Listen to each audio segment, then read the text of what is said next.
Assalamualaikum ya akhi ya ukhti. Penting kami sampaikan setidaknya hadis-hadis seputar pertengahan Sya'ban kita bisa dapati ada satu yang kualitasnya sahih, ada satu yang kualitasnya dhaif, dan selebihnya umumnya palsu. Selebihnya umumnya palsu. Saya ambil contoh yang palsu misalnya. Anda bisa temukan ini di kitab Ibnu Majah. Kalau punya kitabnya Sunan Ibnu Majah jilid pertama halaman 421, atau di Sunan Al-Baihaqi Syu'abul Iman jilid ketiga halaman 387, atau kalau Anda memiliki kitab Silsilah Al-Ahadits Ad-Dha'ifah karya Syekh Muhammad Nasiruddin Al-Albani, Anda bisa temukan di nomor hadis 2132. Baik, riwayat ini disampaikan oleh seorang bernama Ibnu Abi Sarba. Beliau mengatakan menerima dari Ibrahim bin Muhammad, beliau menerima dari Muawiyah bin Abdullah bin Ja'far, disampaikan dan disandarkan pada sahabat Ali bin Abi Thalib. Alhamdulillah. Hadisnya barangkali sangat populer, pernah Anda dengar. Idza kanat lailatun nisfi min Sya'ban, jika telah tiba malam pertengahan bulan Sya'ban atau malam atau di hari pertengahan Sya'ban, faqumu lailaha, maka hidupkan malamnya dengan banyak menunaikan salat, wasumu naharaha, dan siangnya lakukan dengan puasa.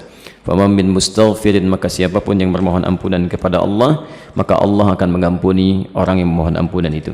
Pernah dengar hadis ini? Itu statusnya palsu ya. Hadisnya palsu. Hadisnya palsu. Cacat palsunya ada pada seorang bernama Ibnu Abi Sarbah, orang pertamanya. Ini dinilai oleh para ulama hadis sebagai orang yang sering memalsukan hadis. Adapun yang dhaif Anda bisa temukan di Asnal Matalib jilid pertama halaman 84. Itu disandarkan pada Aisyah radhiyallahu anha, bahwa satu kali beliau kehilangan Rasulullah SAW di malam pertengahan Sya'ban. Faqadtu Rasulullah SAW, dan itu bagian Rasulullah menginap di rumah beliau. Ya, diduga beliau sedang ada di tempat istri yang lain. Dicari oleh Aisyah, ternyata sedang ditemukan di Baqi. Ya, beliau sedang berdoa kepada Allah Subhanahu wa taala agar sekiranya Allah berkenan mengampuni para muslim yang telah wafat di pemakaman Baqi. Ya, maka Rasulullah menyampaikan, katakanlah Aisyah, hari ini Allah mengamati kepada manusia dan mengampuni orang-orang memohonkan ampunan. Ini statusnya dhaif, tapi juga disahihkan oleh Syekh Muhammad Nasiruddin Al-Albani. Yang sahih itu riwayat Abu Musa Al-Ash'ari. Abu Musa Al-Ash'ari Anda bisa temukan di Silsilah Al-Hadits As-Sahihah, alhamdulillah, karangan Syekh Muhammad Nasiruddin Al-Albani, nomor hadis 1144. Ini yang sahih, yang kalimatnya juga singkat, ya, bahwa Nabi SAW menyampaikan Allah Subhanahu wa ta'ala mengamati, bahasanya mengamati, ya, kepada hambanya, ya, di malam pertengahan Sya'ban, ya, di malam pertengahan Sya'ban, dan mengampuni yang memohon ampunan sekalipun sebanyak bulu domba di sekuk kalem. Nah, itu yang sahih, ya. Ini sebetulnya semakna dengan hadis-hadis qudsi yang disampaikan orang pertamanya 31 orang sahabat senior, dan itu biasa keutamaan-keutamaan malam. Misal yanzilu rabbuna tabaraka wa ta'ala, Allah kemudian yang menghamparkan rahmatnya ke langit dunia kepada hambanya setiap sepertiga malam, itu tiap hari itu, ya, sepertiga malam, ya.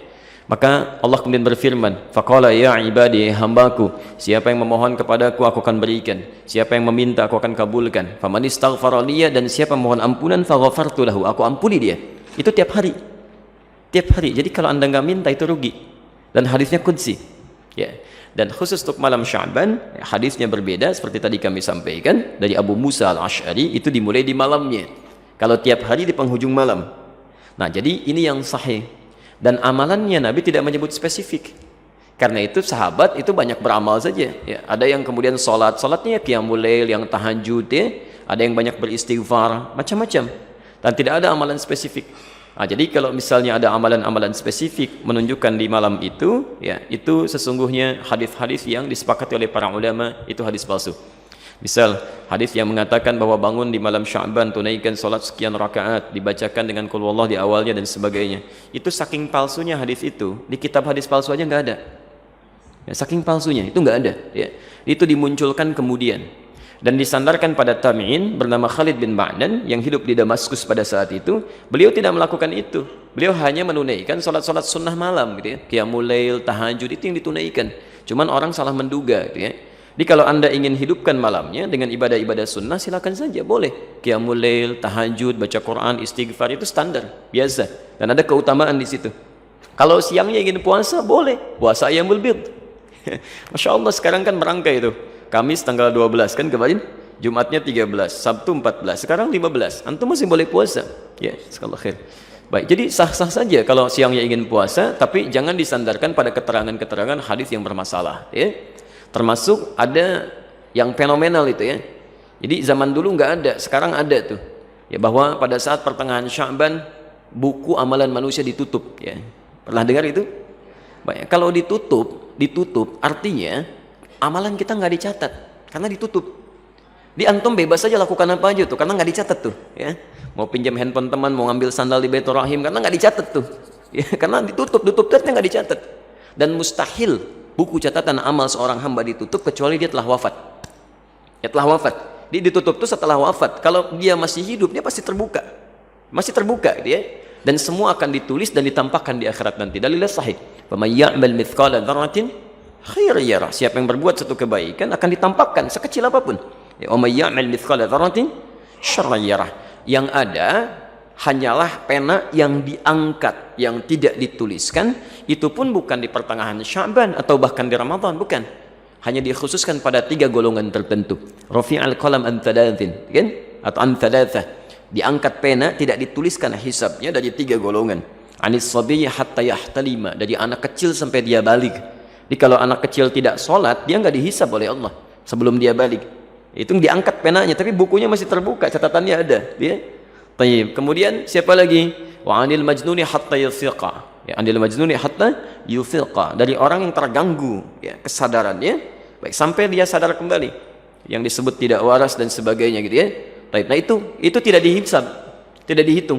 Jadi kalau dia naik misalnya ngambil mangga Anda, dia lempar, kemudian dia ambil mangganya, Anda nggak usah marah karena Allah pun nggak hisab. Ya, Allah tidak hisab, jelas, ya. Karena dia melakukan amalan berdasarkan bukan karena kesadarannya. Dan yang terakhir, anin naimi hatta yastaiqidha. Ya, dari orang yang tidur sampai dia bangun. Jadi kalau misalnya ada di antara antum, ya tertidur, kemudian subuh lewat sampai jam 10 itu belum dihisab tuh. Nah, saat bangunnya di situ dia tempat sholatnya. Ya, tapi bukunya tetap terbuka, nggak ditutup, ya. Kalau ditutup artinya sudah meninggal dunia, sudah selesai. Baik. Dan tidak ada kerjaan malaikat nutupin buku, dibuka lagi, ya. Tolong tanyakan kapan ditutupnya, kapan dibukanya tuh. Oke. Jadi itu diantara amalan-amalan yang barangkali penting untuk disampaikan. Jadi tidak sepenuhnya keliru juga beramal di pertengahan Sya'ban, tapi juga tidak sewajarnya jika kita melakukan amalan yang tidak pernah ada dalilnya, ya, sekaligus juga tidak ada ketentuan dan contohnya. Itu barangkali yang coba kita hindari.